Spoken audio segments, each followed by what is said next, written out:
Bonsoir à toutes et à tous, mesdames et messieurs, et bienvenue aux 20h sur Equinox Télévision. À la une de cette édition, psychose du coronavirus dans le département des Bamboutos. Les populations crient ont perdu le sommeil avec 4 personnes qui viennent d'être testées positives. Les autorités de ce département tentent de rassurer. Vous écouterez les cris des populations indignées au cœur de ce journal.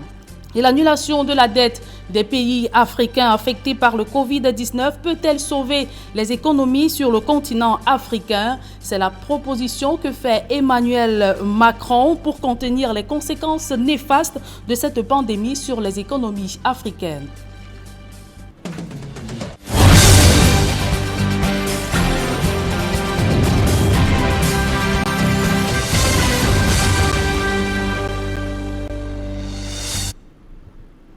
Une fois de plus, bonsoir à toutes et à tous, mesdames et messieurs, bienvenue aux 20h sur Equinox Télévision. Je vous le disais en titre, la pandémie du coronavirus suscite de la psychose dans le département des Bamboutos, c'est dans la région de l'Ouest. L'unité administrative connaît 4 cas de contamination au Covid-19. Face aux inquiétudes, les autorités tentent de rassurer avec un accent mis sur l'adduction en eau potable dans tout le département. On fait le point dans ce reportage de Donald Briskamga et Raphaël Tiko. Dans la rue de Bouddha, les activités vont bon train, les marchés sont fonctionnels, mais pour beaucoup, le coronavirus est un objet de crainte.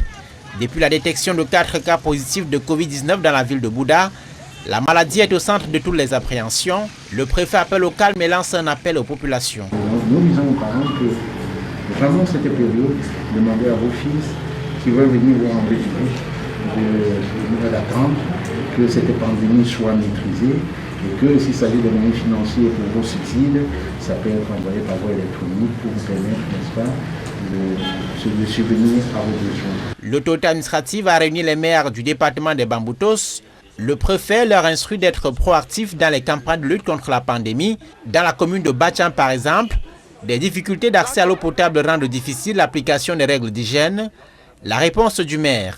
Dans un délai raisonnable, je pense que le réseau d'eau potable de l'arrondissement de Bacham sera réhabilité pour le plus grand bonheur de nous tous. À travers les communes des Bamboutos, des actions de sensibilisation et d'information se multiplient. Surtout dans la mise en pratique des mesures d'hygiène prescrites par son excellent monsieur le Premier ministre du gouvernement. Mais tout ça, nous ne pouvions pas. Surtout que dans cette sensibilisation, nos populations ne comprenaient vraiment pas qu'est-ce qu'il fallait faire. C'est la raison pour laquelle nous avons fait venir nos frères de LDM et pour nous aider, surtout que c'est des spécialistes dans la sensibilisation. Avec un accent dans les zones rurales, souvent coupées du reste du territoire. Avec la MIFI et le Onkam, les Bamboutos sont les départements touchés par le coronavirus dans la région de l'Ouest. Restons dans la région de l'Ouest où le port du masque de protection ne fait pas l'unanimité. Toutefois, des formations et sensibilisations s'enchaînent afin de susciter plus d'adhésion communautaire contre cet ennemi qu'on peine à maîtriser. Leclerc Takem. Le port du masque, une obligation depuis ce 13 avril 2020 au Cameroun, selon une mesure gouvernementale dans la croisade contre la pandémie à coronavirus. Une mesure appliquée à double vitesse dans la région de l'Ouest, certains l'abordent, d'autres pas encore, sinon pas de façon assez conforme, tantôt sous le menton ou sur le front. La manipulation qui est également faite de cet outil barrière laisse à désirer, ce qui ne laisse pas indifférents les spécialistes de la santé. Le port du masque est très important pour 2 raisons. Pour la personne qui est en contact avec le virus, le masque l'empêche de transmettre le virus à autrui et à l'environnement. Et pour la personne qui est saine, le masque l'empêche de recevoir le virus dans ses muqueuses nasales. Donc le port du masque est indispensable, très important pour la lutte contre cette maladie. Et là, il faut pas seulement porter le masque, mais il faut bien le porter. À savoir, couvrir la bouche et le nez. Donc, j'exhorte tout le monde à porter le masque comme le gouvernement a décidé. Certains Camerounais ont osé en la vente des cache-nez faits maison. Le gagne-pain en cette période de vache maigre. J'étais moto-taximan. Avec la situation qui est, je me suis lancé dans les cache-nez parce qu'avec la moto, ça ne donnait plus bien. Et dans les cache-nez et les gels, les gels désinfectants, le compte est un peu plus mieux par rapport à avant. On se bat, je peux vendre, on prend les cache-nez en douzaines. Je peux vendre 3 à 4 douzaines par jour. Et un paquet de gel. Je peux avoir comme bénéfice par jour 5 000 à 7 000. Sur le terrain, formation des agents de santé communautaire et sensibilisation se mêlent, notamment dans les zones rurales de Penka-Michel et de Sanchou, dans le département de la Maine-Noire. Donc, il faut que nous déployions dans tous les districts de santé de l'Ouest, dans tous les aires de santé, pour davantage sensibiliser la population, pour qu'ils sachent comment contacter la maladie, comment on peut éviter la maladie. C'est pour ça que nous avons formé plus de 15 agents de santé communautaire à Penka-Michel aujourd'hui. Le cache-nez est essentiel et que chacun devrait le porter. La sensibilisation a été très intense au niveau des ventes emportées, des commerçants, des ventes des débits de boissons. Parce qu'on retrouvait toujours les gens regroupés qui buvaient, entrelacés dans ce petit les bars. Alors nous leur avons dit que désormais, les distances soient respectées. Ça c'était au départ, soient respectées et que les ventes emportées ne soient pas un lieu des agglomérations parce qu'il est porteur de danger, de contamination. La commune a mis à la disposition de la population en général, n'est-ce pas, des points d'eau pour laver les mains et de gel pour désinfecter les mains. Ça, c'était important, ainsi que la diffusion des cache-nez. Au regard du chiffre croissant dans la région du Soleil couchant, dont 6 départements sur 8 déjà touchés, l'heure n'est plus à la tergiversation des mesures gouvernementales. La mesure est entrée en vigueur hier lundi sur l'ensemble du territoire national. Le port du masque de protection est désormais obligatoire par tous les Camerounais.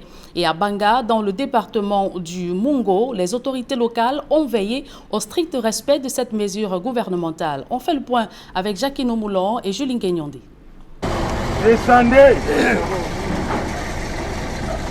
Un usager sorti d'un véhicule de transport en commun pour défaut de masque. La scène se passe en Banga, dans le département du Mungo. Ici, les forces de maintien de l'ordre et de sécurité, sous ordre de l'autorité préfectorale, sont à pied d'œuvre pour faire respecter les mesures prescrites par le gouvernement afin d'endiguer la propagation du Covid-19 au Cameroun. Il a le sang, il a ça. Vraiment, je ne savais pas, je ne comprends pas. Je n'ai pas les télé à la maison. Je suis en famille avec vous, nous sommes ensemble. Je suis à quartier D. Est-ce que je suis fait ça par esprit? La tâche s'annonce pas facile. Sur le terrain, de nombreux citoyens boudent la mesure prescrivant le port obligatoire du masque. D'autres ont été surpris en pleine surcharge sur une moto et dans les cars de transport en commun. Les forces de sécurité et de maintien de l'ordre durcissent le ton face à ces contrevenants. Il faut que le masque serait quand on l'a. Et on le garde. À partir d'aujourd'hui, il est strictement interdit à toute personne de fumer sans avoir son masque. Le port du masque est obligatoire. Portez le masque. Portez le masque. On vous a interpellé pourquoi? Que je n'ai pas ça. Et que j'ai payé ça l'autre jour. Et c'est où?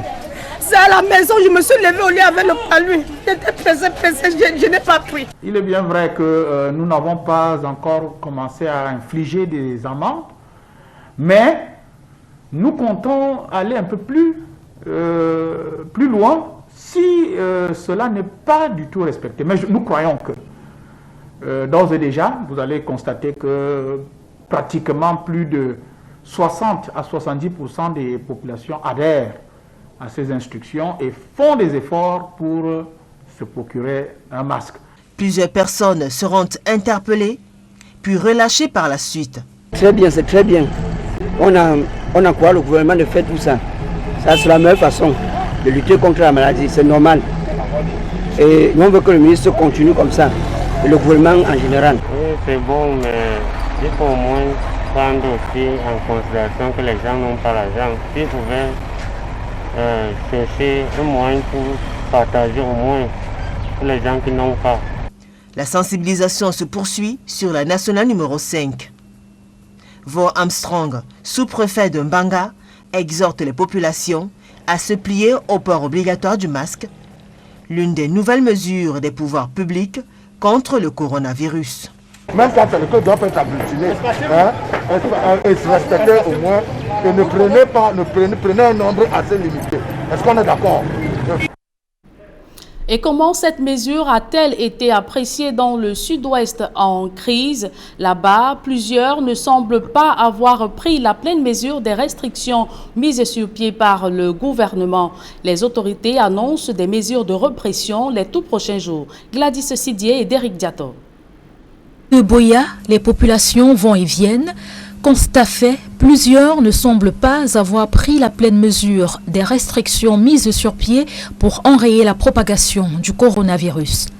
Quelques personnes arborent leurs masques qui recouvrent le nez et la bouche tel que prescrit. Cependant, chez d'autres, bien qu'ayant le masque, ils ont tendance à l'enlever. Plusieurs préconisent des sanctions à l'endroit de cette catégorie de personnes. Le préfet du département du Ndian, Laurence Foang, est allé à la rencontre des populations pour accentuer le message de sensibilisation. Après avoir visité quelques espaces marchands, il invite davantage les uns et les autres au respect strict des 20 mesures édictées par le gouvernement. We have taken a pledge that all the 20 measures are going to be implemented in the whole of Indian division. Ceux qui ont compris l'importance du port du masque n'hésitent pas à se protéger et à protéger les autres, peu importe le style de masque. L'important, c'est de se couvrir le nez et la bouche. Les ateliers de couture dans le sud-ouest en ce moment débordent de commandes. 24 heures après le mouvement de protestation des détenus de la prison centrale de Yaoundé Kondengui, suite au décès de 4 des leurs soupçonnés d'avoir été contaminés au Covid-19, aucune réponse n'a été apportée à leurs revendications, à savoir des mesures appropriées pour barrer la voie au Covid-19. Joël Essenge et Gizogo. Selon les autorités pénitentiaires, le calme est revenu à la prison de Kondengui après les tensions de ces dernières heures. À l'extérieur de cet établissement pénitentiaire, le dispositif policier déployé a été allégé sans pour autant disparaître. En revanche, les autorités pénitentiaires, dont le ministre de la Justice, ne se sont toujours pas exprimés sur la cause de la mort de certains détenus à Kondengui. C'est suite aux soupçons de Covid-19 au sein de cette prison que la tension est montée d'un cran ces dernières heures. Jusqu'ici, aucune suite n'est également donnée au sujet des revendications des prisonniers qui exigent des mesures pour endiguer une probable présence du Covid-19 dans cet établissement pénitentiaire. Après les formations politiques, dont le MDR de Dakole Daïsala et l'UMS de Pierre Kwemo, c'est désormais la Commission nationale des droits de l'homme et des libertés qui appelle à désengorger les prisons. Dans un communiqué, nous avons appelé les autorités à tout faire pour sauvegarder la vie de la population carcérale. Parmi ceux-là qui sont détenus, il y a ceux-là qui sont en attente de jugement. Et plus de 70% de ceux qui sont là, on a plaidé qu'ils soient relâchés. Selon cette commission, nombre de prisonniers offrent des garanties pour qu'ils puissent être remis en liberté. Et parmi ces populations, il y en a qui ont les familles, qui ont le lieu de résidence reconnu. Donc on peut le faire sortir et lutter efficacement contre la pandémie. En attendant, c'est le statu quo avec des prisons potentiellement explosives en plein Covid-19. La Commission nationale des droits de l'homme et des libertés face au Covid-19 devant les mesures prises par le gouvernement dans le cadre de la lutte contre le Covid-19. La commission pilotée par Shemuta Banda Divine indique qu'elle travaille à limiter leurs effets sur les libertés publiques et insiste sur l'urgence à désengorger les prisons. Les explications de Gizogo. Les mesures édictées par le gouvernement pour éradiquer le Covid-19 au Cameroun impactent les libertés publiques. En tant qu'institution chargée d'assurer le respect des droits des citoyens, la Commission nationale des droits de l'homme et des libertés souligne qu'elle travaille à en limiter les effets. Nous faisons beaucoup d'efforts pour limiter l'impact sur les autres droits. Les gens ne peuvent plus respecter le droit de culte, ils ne peuvent pas respecter le droit d'assemblée. On doit respecter les mesures qui sont conçues au niveau global et puis par notre gouvernement. Parmi les points qui tiennent à cœur la Commission nationale des droits de l'homme et des libertés, il y a la question du désengorgement des prisons par ces temps de Covid-19. Dans un communiqué, nous avons appelé les autorités à tout faire pour sauvegarder la vie des populations carcérales. Parmi ceux-là qui sont détenus, il y a ceux-là qui sont en attente de jugement. Et plus de 70% de ceux qui sont là, on a plaidé qu'ils soient relâchés. Selon la commission, nombre de prisonniers offre des garanties de représentation pour pouvoir être élargis. Et parmi ces populations, il y en a qui ont les familles, qui ont les lieux de résidence reconnus. Donc on peut le faire sortir et lutter efficacement contre la pandémie. Au demeurant, la commission explique qu'il lui incombe surtout aussi d'amener les populations à adhérer aux mesures prises par le gouvernement pour barrer la route au Covid-19 au Cameroun. C'est notre rôle à la Commission nationale des droits de l'homme d'encourager la population. Et nous faisons ça en utilisant aussi le réseau des organisations de la société civile qui travaillent de temps en temps avec nous. Nous les encourageons, n'est-ce pas, de faire leur mieux pour sensibiliser les populations sur les mesures à prendre pour lutter contre la pandémie. Avec la surchauffe à la prison de Kondengui, il faudra maintenant voir ce que le gouvernement fera des recommandations de la commission sur les prisons. Et le gouvernement procède à la désinfection de l'immeuble Rose qui abrite pas moins de 5 départements ministériels. C'est à la suite de la découverte d'un cas confirmé de coronavirus. Marcelin Gansor. C'est d'abord de bouche à oreille que la nouvelle a circulé, animant les conversations dans les bureaux et couloirs des différentes administrations logées à l'immeuble Rose. Et c'est finalement le ministre de la Santé publique qui a percé l'abcès au cours de la journée du lundi 13 avril 2020 en annonçant officiellement qu'un cas positif au Covid-19 a été notifié dans l'enceinte de cet immeuble qui abrite pas moins de 5 départements ministériels. La correspondance du docteur Manaouda Malachi, adressée à quelques-uns de ses collègues du gouvernement, ne donne pas de détails sur l'identité, encore moins sur l'administration à laquelle appartient la personne qui a été testée positive. Toujours est-il qu'un vent de panique s'est emparé de l'ensemble des personnels de l'État travaillant dans les différents ministères logés à l'immeuble Rose, à savoir les ministères du tourisme, du commerce, des PME, de l'industrie puis de l'économie. C'est ainsi que pour limiter les dégâts, le gouvernement a décidé de désinfecter cet immeuble. Et comme certains annexes des ministères suscités sont logés ailleurs, avec comme conséquence la mobilité des personnels. Décision a également été prise de désinfecter l'immeuble de l'émergence, autrefois appelé immeuble de la mort, mais également l'immeuble SCB ainsi que les annexes du ministère de l'économie, de la planification et de l'aménagement du territoire. L'opération de désinfection et de décontamination a effectivement commencé ce mardi 14 avril, aux premières heures de la matinée. Des équipes d'hygiène et d'assainissement du système de riposte ont passé en revue les coins et recoins de l'ensemble de l'immeuble Rose avant que l'accès ne soit autorisé au personnel. Une mesure salutaire qui, selon certains agents publics, gagnerait à s'étendre à d'autres administrations par ces temps de propagation du coronavirus. Dans ce sillage, et en accord avec les prescriptions du gouverneur de la région du centre, la désinfection des marchés de la capitale a également commencé. Ce 14 avril, c'est le marché de Touguébé, situé dans le 6e arrondissement, qui a reçu les équipes des services d'hygiène de la mairie de Yaoundé 6. Des actions similaires sont annoncées ailleurs, en plus du respect scrupuleux des mesures barrières. Seule arme efficace pouvant barrer la voie à la propagation du Covid-19. Rappelons que vendredi dernier déjà, le gouvernement a procédé, par les soins du ministère de la Santé publique, à la désinfection et à la décontamination des logements sociaux de l'Embé, lesquels ont hébergé une quarantaine de malades, aujourd'hui guéris du coronavirus. Évoquons à présent l'annonce du président de la République française en rapport avec le coronavirus. Emmanuel Macron, au cours de son allocution hier soir, a plaidé pour une annulation de la dette africaine. Et cet appel du président de la République française trouvera-t-il un large écho auprès des bailleurs de fonds? Élément de réponse avec Jean Pochouniat. Dans la présentation d'un plan de riposte global pour sauver la France, l'Europe et tous les pays affectés par la pandémie du coronavirus, le président français Emmanuel Macron a sa petite idée pour soutenir les économies africaines qui subissent déjà les conséquences néfastes du Covid-19, écroulant aussi sous le poids de leur dette extérieure.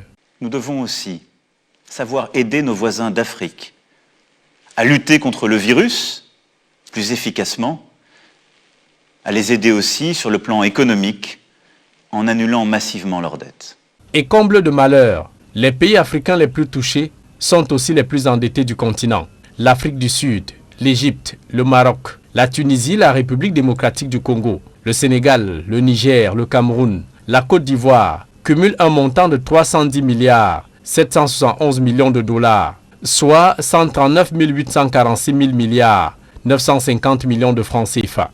L'annulation de cette dette colossale apportera un souffle aux pays bénéficiaires, soutient Emmanuel Macron qui s'adressait au peuple français, secoué lui aussi par les horreurs du Covid-19. Nous ne gagnerons jamais seuls. Parce qu'aujourd'hui, à Bergame, Madrid, Bruxelles, Londres, Pékin, New York, Alger ou Dakar, nous pleurons les morts d'un même virus.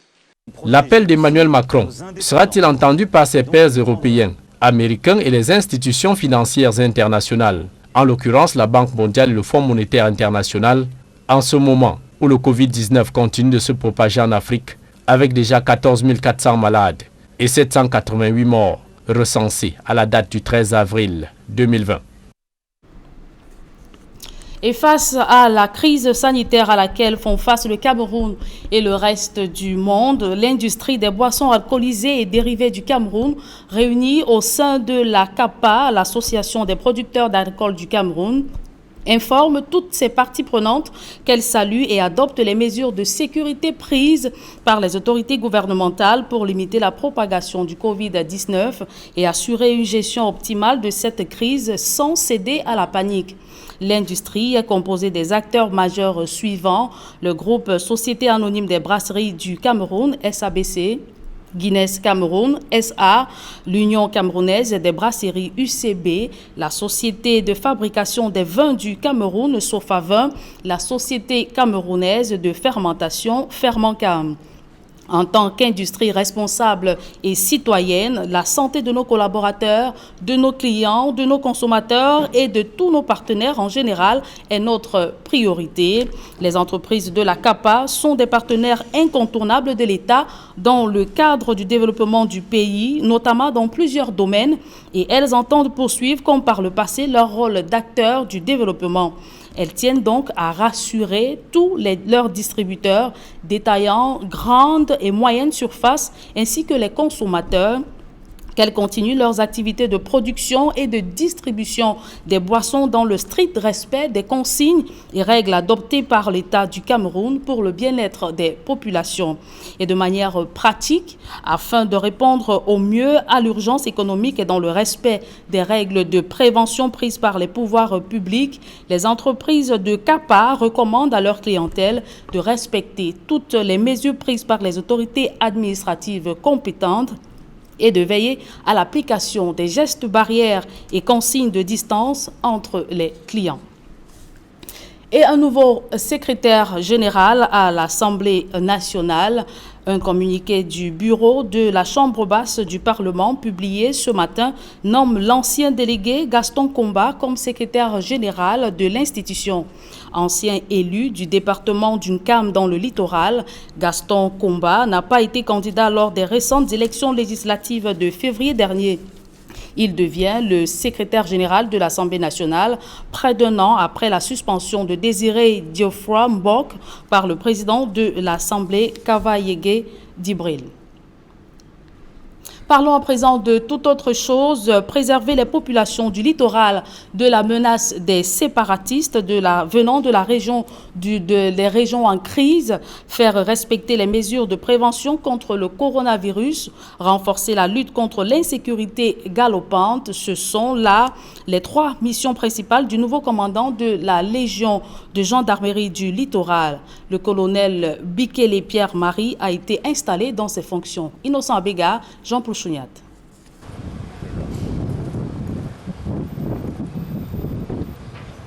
À la cour d'honneur de la Légion de gendarmerie du littoral, le général de brigade Tungé Elias, commandant la 2e région de gendarmerie, vient en ces lieux installer le colonel Bikele Pierre-Marie, nouveau commandant de la gendarmerie du littoral. Le nouveau patron de la gendarmerie pour le littoral reçoit de sa hiérarchie 3 missions sur sa feuille de route. L'une de ses premières missions régaliennes, c'est le renforcement de la lutte contre le grand banditisme dans son unité de commandement.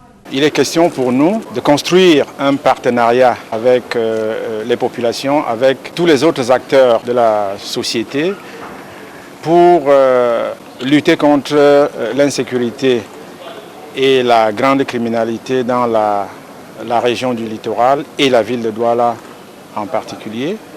L'autre chantier sur lequel est attendu le nouvel homme fort, c'est la protection de toutes les populations du littoral contre les assauts et attaques des sécessionnistes et autres bandes armées.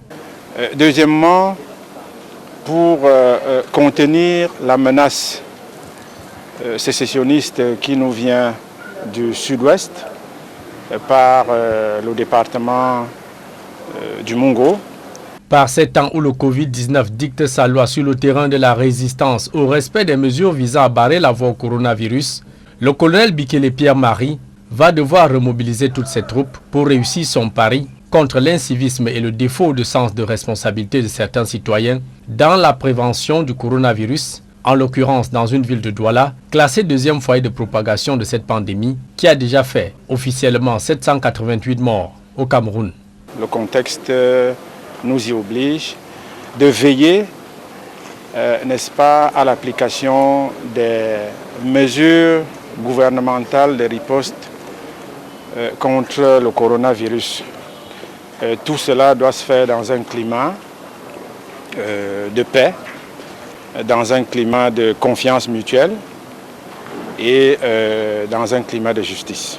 Officier supérieur, à l'expérience bien rompue à la tâche, le colonel Bikele Pierre-Marie a fait toutes ses classes au sein de la gendarmerie nationale où il a occupé d'importantes fonctions. Commandant de la compagnie de gendarmerie du port de Douala entre 2005 et 2010, chef de poste du commandement opérationnel de la gendarmerie nationale, puis chef de division de l'enseignement supérieur à l'EI Force de 2014 jusqu'au 31 mars 2020, d'où il est nommé commandant de la Légion de gendarmerie du littoral en remplacement du colonel Abina Aranda François, muté à la Légion de gendarmerie du Sud à Ibolova. Et je tiens à rappeler que les chiffres dont mentionnait notre reporter Jean Pochouniat, 788 morts, cela concerne les statistiques en Afrique et non au Cameroun. S'achemine-t-on vers un budget correctif au Cameroun alors que le gouvernement n'a pas encore évoqué l'idée d'un budget correctif? Cette année, la rencontre des finances à l'Assemblée nationale semble en dessiner les contours. Les explications de Guizogo. S'achemine-t-on vers un budget correctif de l'État du Cameroun en 2020? Si la conjoncture consécutive aux effets du Covid-19 semblait le dicter, jusqu'ici rien ne montrait qu'on en prenait le chemin. Pourtant, avec la réunion de la Commission des finances à l'Assemblée nationale, cette éventualité n'est plus à exclure, bien que l'inamovible présidente de cette commission, Rosette Julienne Moutimbo, se montre peu diserte, comme à son habitude à ce sujet. Il faudra donc attendre la séance plénière annoncée par l'Assemblée nationale pour ce 15 avril pour espérer en savoir davantage sur cette question. De son côté, convaincu de l'urgence d'une telle démarche, l'opposition appelait récemment à l'adoption de ce dispositif budgétaire correctif. On nous annonce qu'une caisse d'1 milliard de francs a été créée par le président de la République. À la demande de quoi? Pour satisfaire quoi? Ici n'est-il pas le lieu, je parle de l'Assemblée nationale, le lieu par excellence où on peut faire des aménagements budgétaires sur des questions de santé publique? C'est quand même du domaine de la loi. S'il faut une rallonge budgétaire, s'il faut une reconfiguration budgétaire, c'est bien ici que cela doit se faire. Pour conforter cette donne, les évaluations de la Commission économique des Nations Unies pour l'Afrique récemment, à l'aune du Covid-19, faisaient état d'une contraction du PIB du Cameroun en 2020 à hauteur de 6% en moyenne. Cela, entre autres, à cause de la chute du prix du baril de pétrole à $20, alors que le gouvernement avait tablé initialement sur $57 pour des recettes d'environ 430 milliards de francs CFA. C'est donc à un budget plus modeste qu'il faudra se tenir, naturellement différent de celui de 4 951 milliards de francs CFA promulgué en décembre 2019. Et la nouvelle s'est répandue comme une traînée de poussière Florazé n'est plus. L'animatrice radio et télé d'Equinox Télévision est décédée hier soir de suite d'une courte maladie. Sa disparition brutale laisse sans voix sa famille biologique, ses collègues, mais également l'univers médiatique. On fait le point dans ce reportage d'Isabelle Carole Zoupet.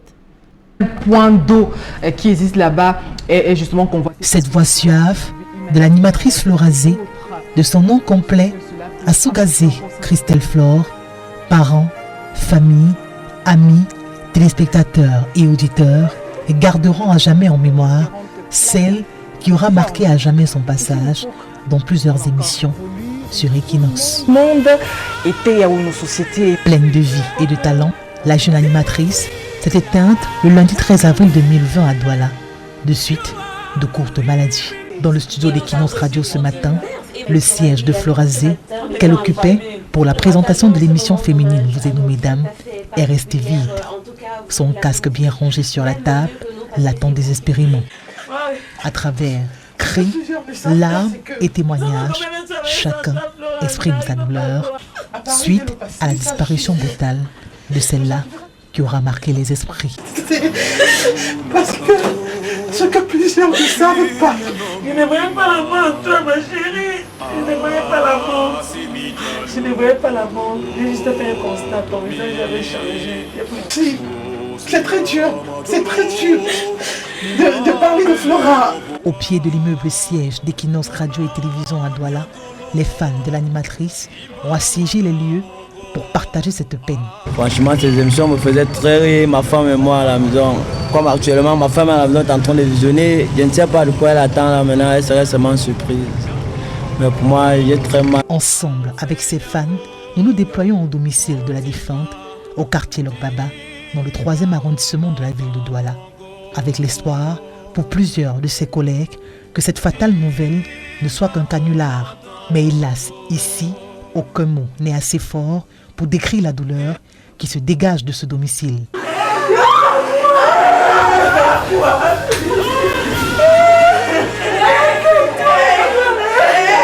Dans les circonstances actuelles, vraiment, parfois les mots nous manquent.